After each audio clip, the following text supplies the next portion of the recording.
électorale. Voilà un exercice.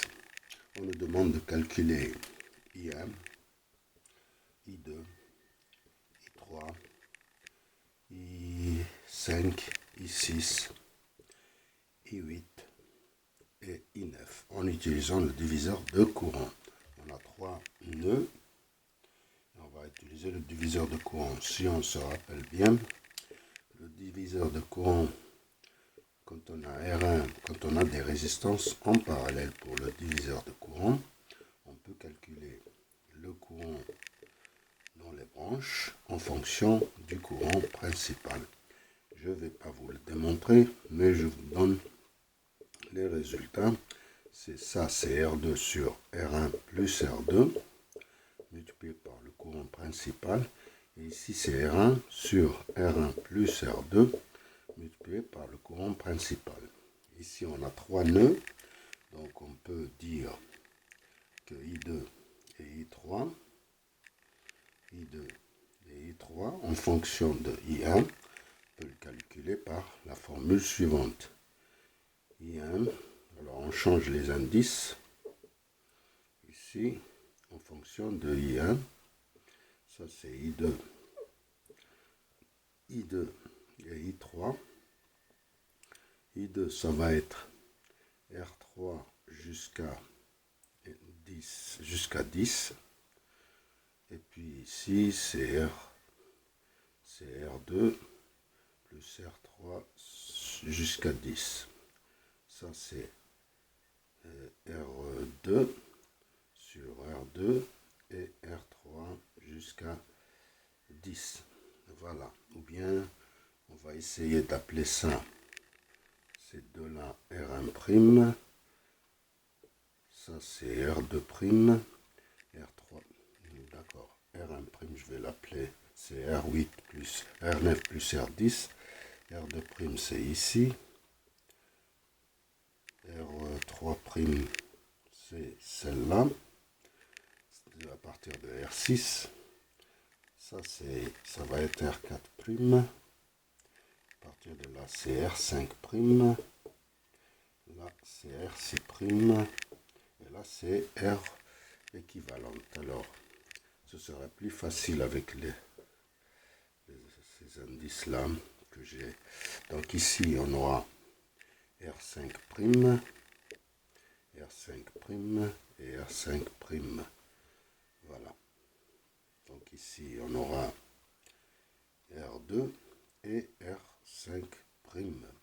Maintenant, sur ce nœud, on aura I3, on aura R5 en parallèle avec R3'. Donc on peut calculer I6 et I5. Donc I6, c'est R5 sur R5 plus R3', multiplié par I3. Et I5, c'est R3' sur R3' plus R5 multiplié par I3.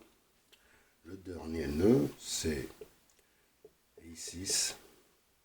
Ça, c'est R8. Et ça, c'est l'appelé R1'.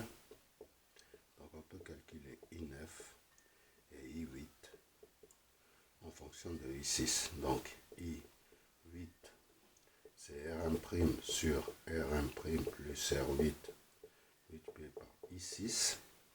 Et I9, c'est R8 sur R8 plus R1' multiplié par I6.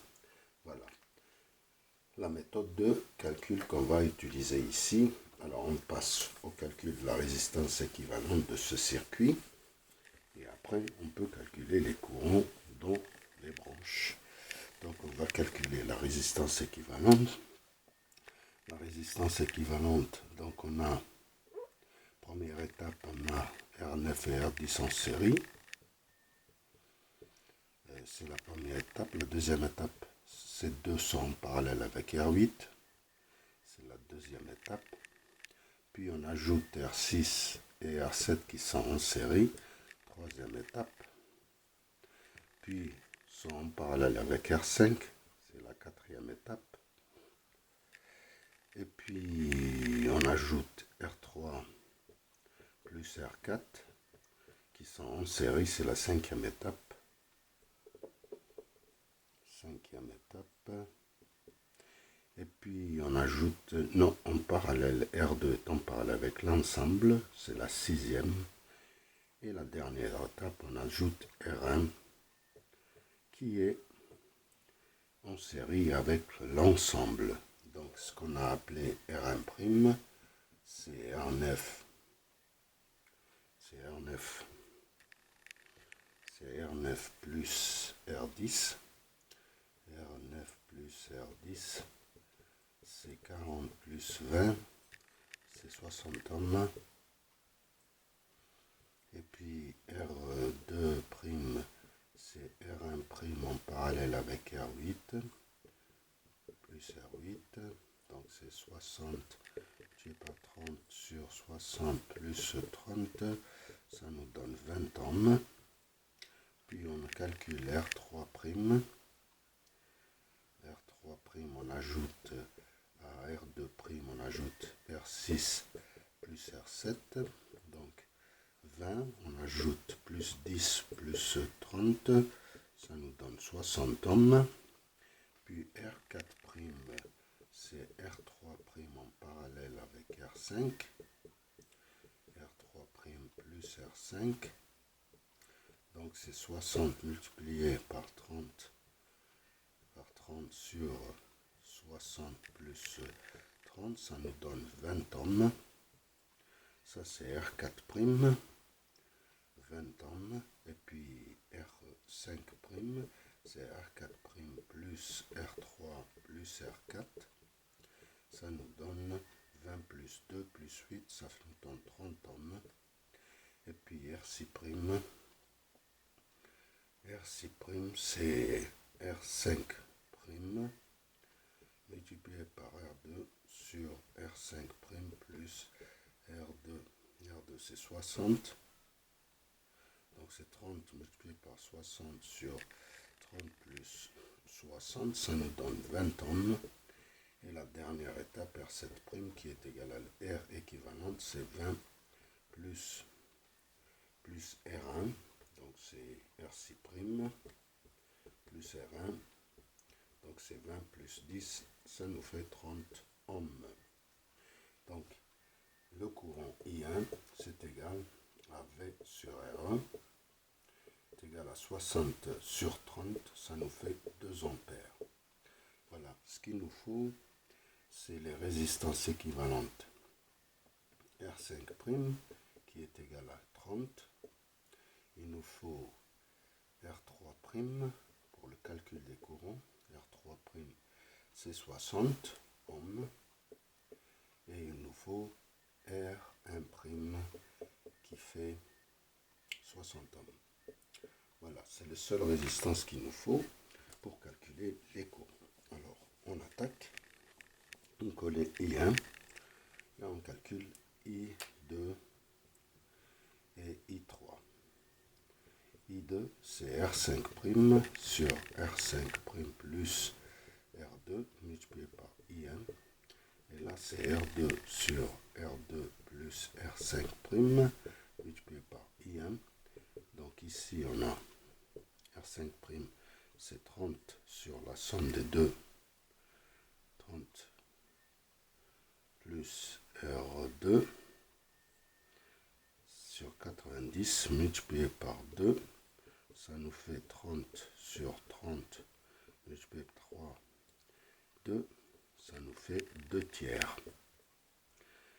ampères. Ici, il nous faut R2, c'est 60 sur 90 multiplié par 2. Donc, c'est 30 multiplié par 3 et 30 multiplié par 2. Donc, on a 4 tiers ampères d'objet. On a calculé, donc il nous faut maintenant ce courant pour calculer I5 et I6. I5 et I6. I5, c'est R3' sur R3' plus R5 multiplié par I3. Et ici, c'est R5 sur R3' plus R5 multiplié par I3. R3', c'est 60 sur R3' plus R5 sur 90 multiplié par 4 tiers. Et ici, R5, c'est 30 sur 90 par 4 tiers. Ici, on aura 30 multiplié par 2. Et ici, c'est 30 multiplié par 3. Donc, c'est 8 neuvièmes ampères. Et ici, on a 4 neuvièmes. 4 neuvièmes ampères. Alors maintenant, il nous faut ce courant pour calculer I9 et I8. I9 et I8. I9, c'est R8 sur R8 plus R1' multiplié par I6. Et ici, c'est R1' sur R1' plus R8 multiplié par I6. Donc ici, R8, c'est 30 sur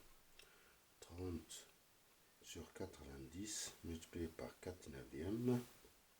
Et ici, c'est R1', c'est 60 sur 90 multiplié par 4 neuvièmes. Donc, ici, on aura 30 sur 30 multiplié par 3 multiplié par 4 neuvièmes. Donc, c'est 4,27 ampères. Et ici, c'est 60. Donc, c'est 60 sur 90 multiplié par 4 neuvièmes. Donc, c'est 30 fois 2 fois 4. Et ici, 30 fois 3 fois 9. Donc, on aura 30 qui simplifie. Donc, on a 8,27 ampères. Et voilà, on a tout calculé. Et je vous remercie.